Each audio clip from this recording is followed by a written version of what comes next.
بیوی ہو تو ایسی۔ ایک بادشاہ اپنے محل کی چھت پر ٹہل رہا تھا۔ ٹہلتے ٹہلتے اس کی نظر محل کے نزدیک گھر کی چھت پر پڑی، جس پر ایک بہت خوبصورت عورت کپڑے سکھا رہی تھی۔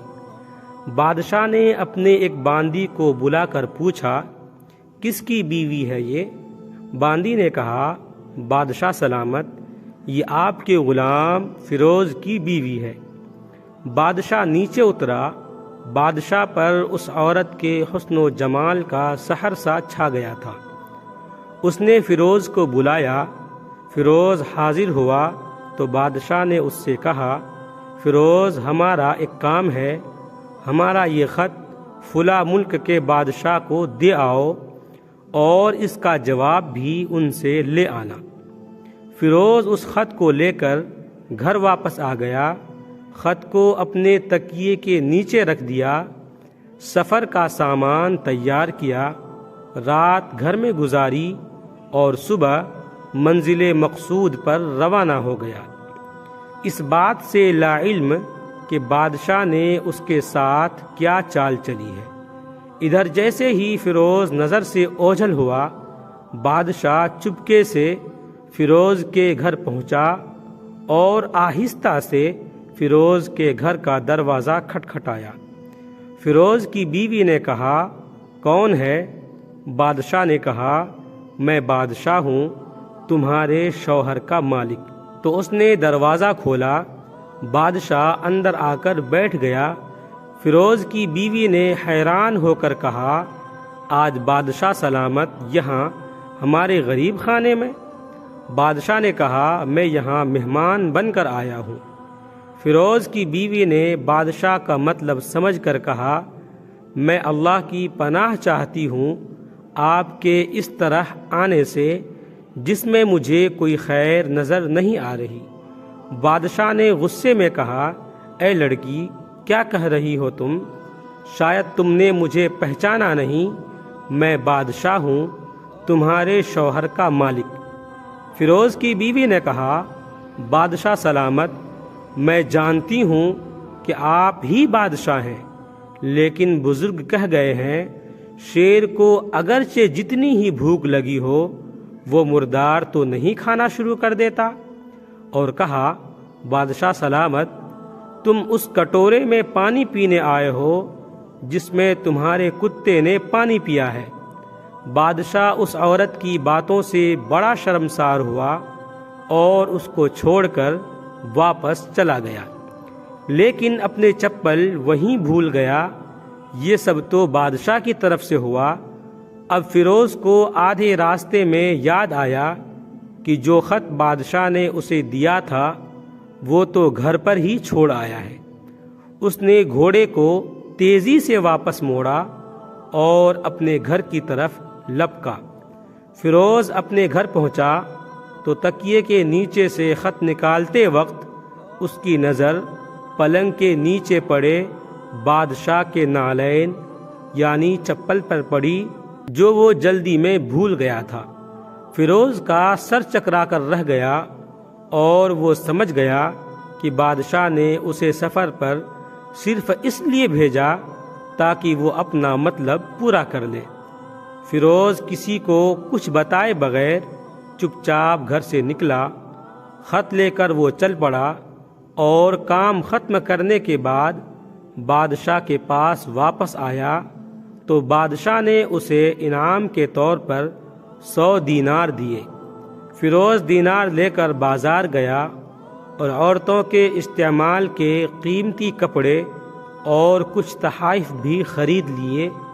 گھر پہنچ کر بیوی کو سلام کیا اور کہا، چلو تمہارے میکے چلتے ہیں۔ بیوی نے پوچھا، یہ کیا ہے؟ کہا، بادشاہ نے انعام دیا ہے اور میں چاہتا ہوں کہ تم یہ پہن کر اپنے گھر والوں کو بھی دکھاؤ۔ بیوی، جیسے آپ چاہیں۔ بیوی تیار ہوئی اور اپنے والدین کے گھر اپنے شوہر کے ساتھ روانہ ہوئے۔ داماد اور بیٹی اور ان کے لائے گئے تحائف کو دیکھ کر وہ لوگ بہت خوش ہوئے۔ فیروز بیوی کو چھوڑ کر واپس آ گیا۔ 1 مہینہ گزرنے کے باوجود نہ بیوی کا پوچھا اور نہ اس کو واپس بلایا۔ پھر کچھ دن بعد اس کے سالے اس سے ملنے آئے اور ان سے کہا، آپ ہمیں اپنی بہن سے غصے اور ناراضگی کی وجہ بتائیں یا پھر ہم آپ کو قاضی کے سامنے پیش کریں گے۔ تو اس نے کہا، اگر تم چاہو تو کر لو، لیکن میرے ذمے اس کا ایسا کوئی حق باقی نہیں جو میں نے ادا نہ کیا ہو۔ وہ لوگ اپنا کیس قاضی کے پاس لے گئے تو قاضی نے فیروز کو بلایا۔ قاضی اس وقت بادشاہ کے پاس بیٹھا ہوا تھا۔ لڑکی کے بھائیوں نے کہا، اللہ بادشاہ سلامت اور قاضی صاحب کو صحیح سلامت رکھے۔ قاضی صاحب، ہم نے ایک سرسبز باغ، درخت پھلوں سے بھرے ہوئے اور ساتھ میں میٹھے پانی کا کنواں اس شخص کے حوالے میں دیا تھا۔ اس شخص نے ہمارا باغ اجاڑ دیا، سارے پھل کھا لیے، درخت کاٹ لیے اور کنویں کو خراب کر کے بند کر دیا۔ قاضی فیروز کی طرف متوجہ ہو کر پوچھا، ہاں تو لڑکے، تم کیا کہتے ہو اس بارے میں؟ فیروز نے کہا، قاضی صاحب، جو باغ مجھے دیا گیا تھا وہ اس سے بہتر حالت میں نے اسے واپس کیا ہے۔ قاضی نے پوچھا، کیا اس نے باغ تمہارے حوالے ویسی ہی حالت میں واپس کیا ہے جیسے پہلے تھا؟ انہوں نے کہا، ہاں ویسی ہی حالت میں واپس کیا ہے، لیکن ہم ان سے باغ واپس کرنے کی وجہ جاننا چاہتے ہیں۔ قاضی نے کہا، ہاں فیروز، تم اس بارے میں کیا کہنا چاہتے ہو؟ فیروز نے کہا، قاضی صاحب، میں باغ کسی بغض یا نفرت کی وجہ سے نہیں چھوڑا، بلکہ اس لیے چھوڑا کہ ایک دن جب میں باغ میں آیا تو اس میں نے شیر کے پنجوں کے نشان دیکھے تو مجھے خوف ہوا کہ شیر مجھے کھا جائے گا۔ اس لیے شیر کے اکرام کی وجہ سے میں نے باغ میں جانا بند کر دیا۔ بادشاہ جو ٹیک لگائے ہوئے یہ سب کچھ سن رہا تھا، اٹھ کر بیٹھ گیا اور کہا، فیروز، اپنی باغ کی طرف امن اور مطمئن ہو کر جاؤ۔